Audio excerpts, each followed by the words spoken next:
Let's head into the papers now, see what the headlines in Nigeria are this morning. And I have with me in the studio the CEO of CKN News, Chris Kende, as well as public affairs analyst and chartered accountant, Sheson Okwade. Gentlemen, good morning. Thank God it's Friday. Nice to be here. Thank God it's Friday.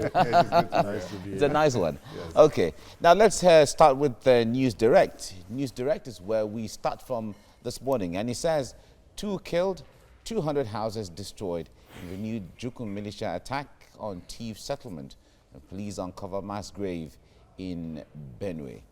That's in the north central of the country. All right, we'll be discussing this shortly. From there, let's go to the blueprint. The blueprint is focusing on the $9.6 billion judgment. UK court orders stay of execution, grants Nigeria leave to appeal, and federal government to deposit $200 million in 60 days. It's a positive resolution. Malami is saying this. He is leading the Nigerian team. Ruling is welcome. The Irish firm is saying that. That's a PNID. We shouldn't negotiate with PNID, as Magu is saying, that the EFCC chairman. Okay. Moving then now to the Daily Times. And it focuses on issues around the Vice President, Yemi Osinbajo. News of crack in presidency, nothing but rumor. APC governors are revealing this. Say Buhari, Vice President, working together harmoniously. And PDP dares Osinbajo to resign, asks National Assembly to act on VP's pronouncement. Right.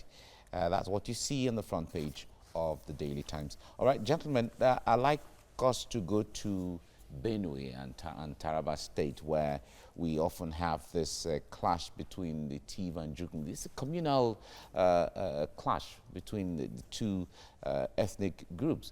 This has been on for as much as we know. But we often hear that there has been meeting or reconciliatory meetings between the two governors, between the traditional rulers. In fact, the last time we heard, the federal government also waded into the issue. But we still hear of these clashes. I wonder what you make of it. Let me start with you, Chris. It's rather unfortunate. And right from when we were kids, right from the days of primary school days and the rest of them, we've always heard of this incident. And we thought by now that this would have settled. And but the issue has to be put in the right perspective.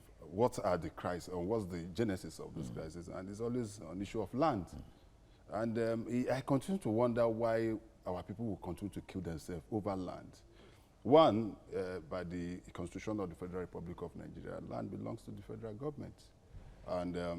And if the little I've read as a student of law is that if for any reason any mineral is found in any particular land, the federal government has the right to take over that land and probably pay some level of compensation to this. But over the years, we continue to see ourselves, even within family circle, don't forget, Mike, you and I, we are Nigerians. Even within the family circle, your own particular family, we have seen brothers. Exactly. We hear of some of those stories. Exactly. Historical. Seen brothers, once their father die or whatever, who is going inheritance. to claim inheritance and the rest of them. I'm the first son. I need to have... I'm the first one. I must have that particular particular and that has always been the problem. So the whole thing has escalated. And to me, this shouldn't be so, because these are brothers. Both communities or both groups are brothers. And I think that this can be put in perspective now, because both states are also under PDP. I think they should be able to find a lasting solution to that issue for now. You had to draw the political party thing into yes, it. I just have to. But the point there is that this crisis has been there even before PDP and before APC. I agree. So the issue of accurate and proper demarcation of communities and demarcation of local government and demarcation of all of those things, do you think that's where the challenge really is? Before we go to that aspect of demarcation, there should be a synergy between individuals. How do we love ourselves? And what erodes some of this love we talk about is personal interest, greed.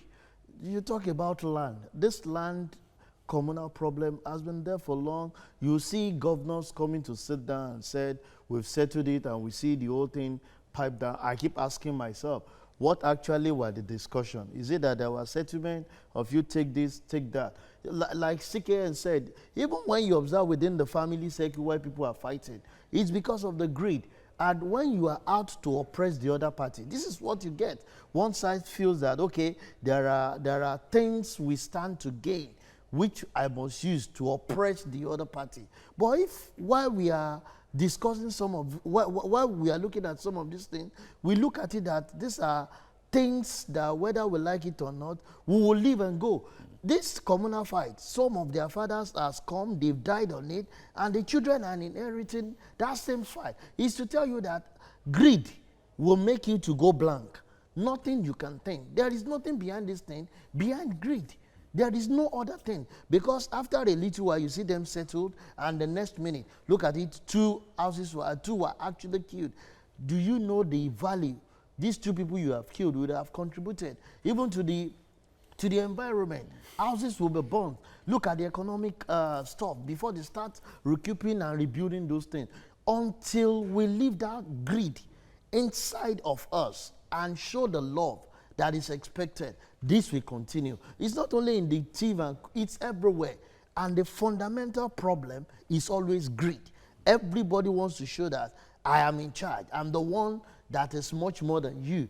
If you are the firstborn and somebody is the lastborn, if you all agree together on a common ground, why must you fight on it? All right. Now, Chris, the issue of orientation and reorientation of the people to even understand, let us assume that the problem sometimes starts just between two persons. Yes, it does. And then he escalates into my family and your family. Yes. And then he goes further into my village and your village. And then, he goes into two ethnic groups against each other. Now, when it comes to that engagement, what can be done from the area of reorienting the people, where you have an issue? If I have an issue with me, if we have an issue together, we can sit down actually and discuss this issue.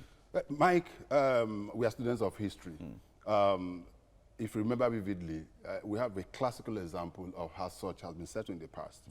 In the past, there used to be very serious crisis in Osun State between the Modakekes and the Ifes. Yeah, exactly. You remember that? Of course. You was so terrible. We also had the Umuleri and the it was so terrible that, in fact, if you are from Modakeke and whatever, you don't go over to Ife and the rest. And this escalated for years.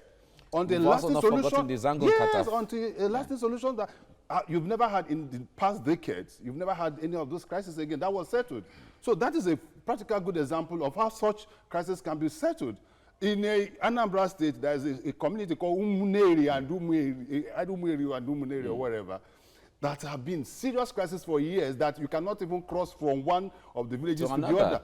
That has, to the largest extent. In Ebonyi State, it also happened. There have been several states where such has been happening. But the problem we've always had is the reprisal attacks. Yeah.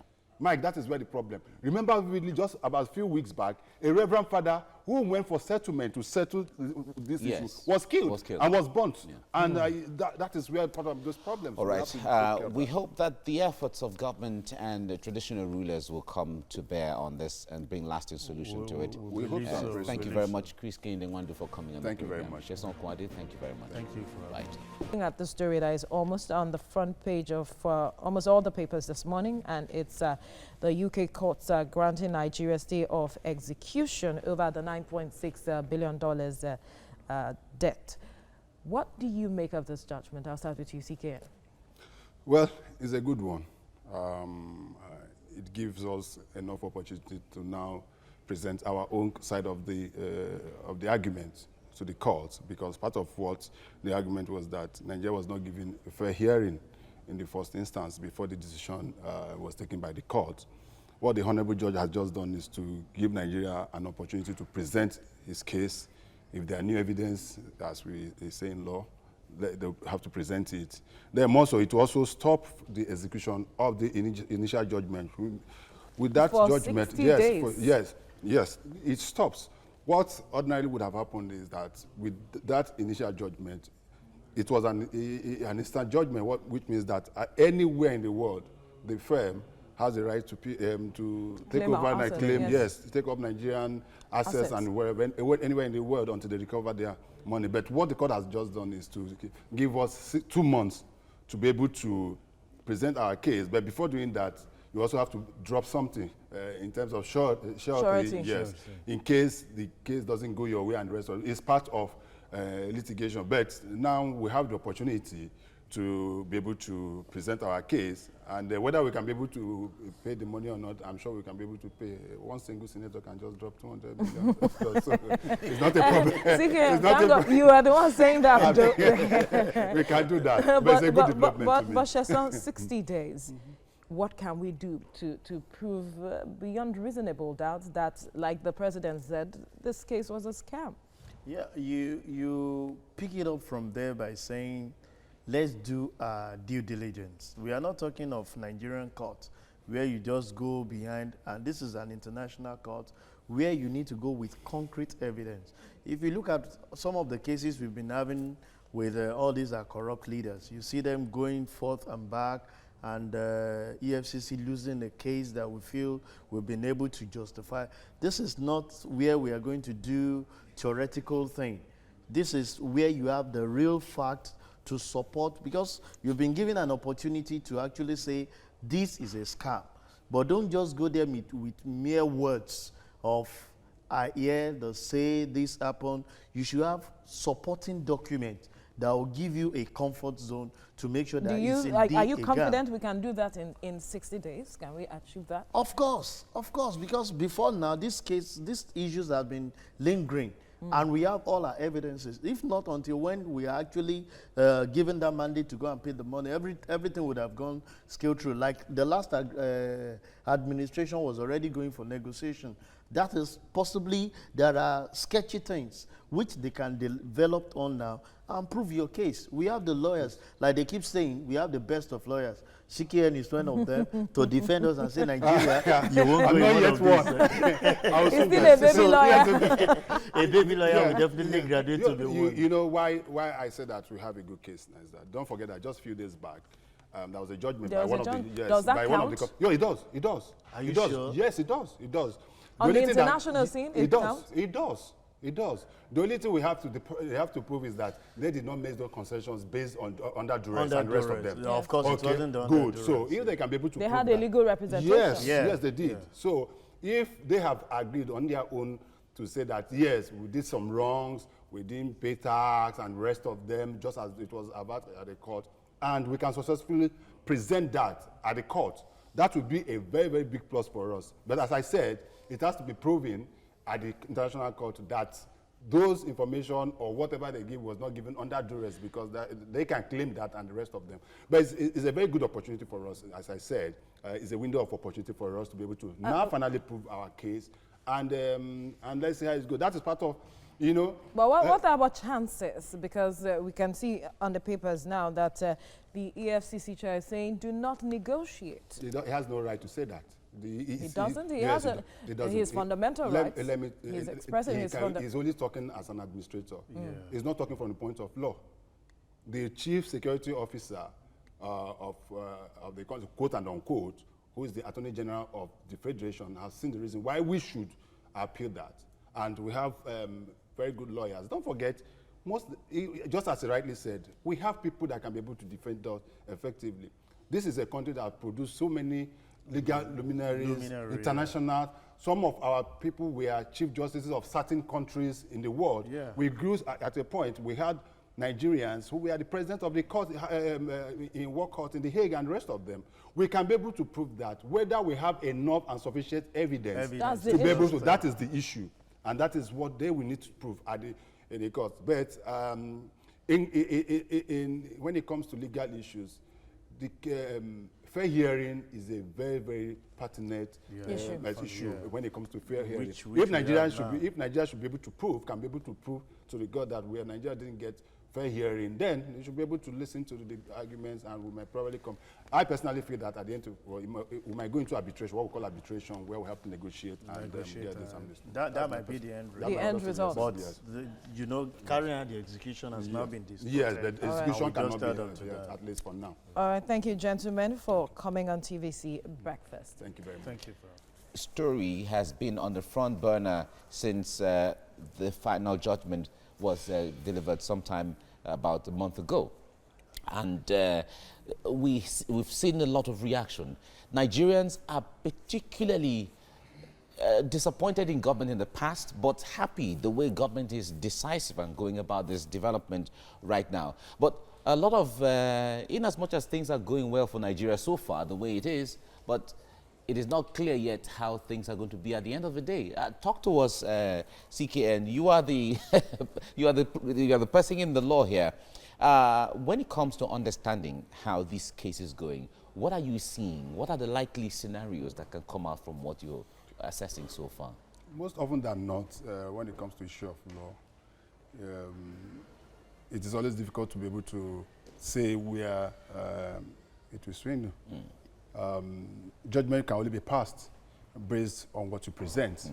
The evidence. The evidence you provide. Evidence, yeah. The evidence you provide or you present at the court. And most often than not, and as you said, they say in law, the judge cannot go out of his way to base his judgment on what did you not present. So presentation, the Even ruling, if he personally knows? No, if he doesn't have any say. Even if he knows. Okay. And even if when you are talking rubbish, and he knows you are talking rubbish, it's not his business.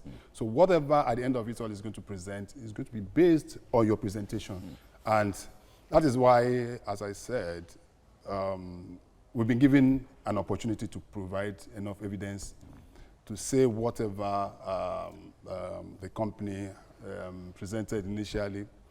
The feeling within government sector and Nigerians is that we weren't given enough time and opportunity to present our case.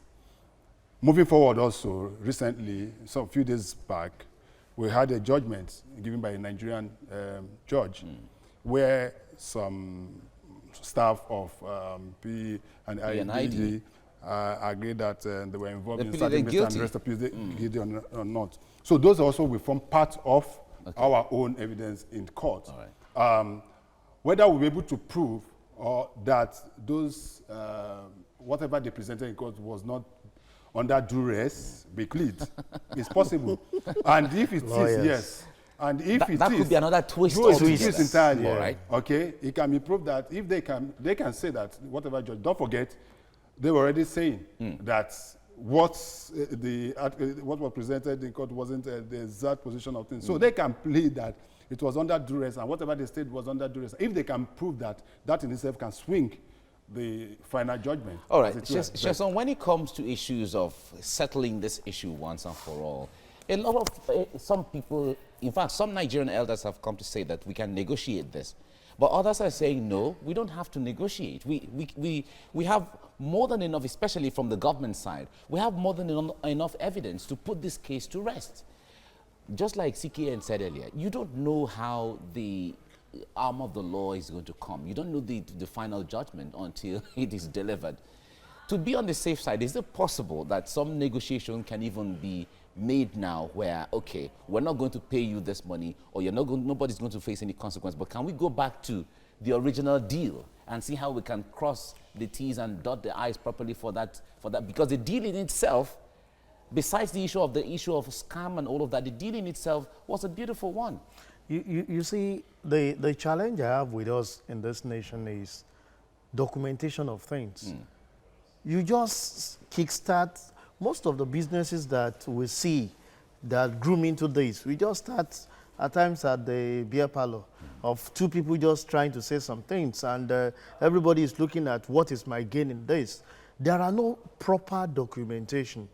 Like if I need to rest on what the EFCC chairman is saying, that we should not go negotiating, I believe he has some facts at the end at his disposal, that because you don't, like CKN said, lawyers rely on the things that you present to defend your case. The proof and evidence. Even we've seen instances where someone will kill somebody and he will go to the law court and he will still win the case because he has some facts and figures to defend himself. Here, if we don't, because one thing will lack. Sometimes there are even cases where the substantial case is there, but because of technicalities, the issue is knocked off. Yes. Yeah, but it's all right. We wish Nigeria well because we see how government is following up on this case, and we hope that they follow through and all of that. Thank you very much. Thank you, Sheson Okwade. Sorry, we have to end it here now. Yes, Sheson, thank you very much. Thank you for the youngest lawyer in town. Baby lawyer. Baby lawyer.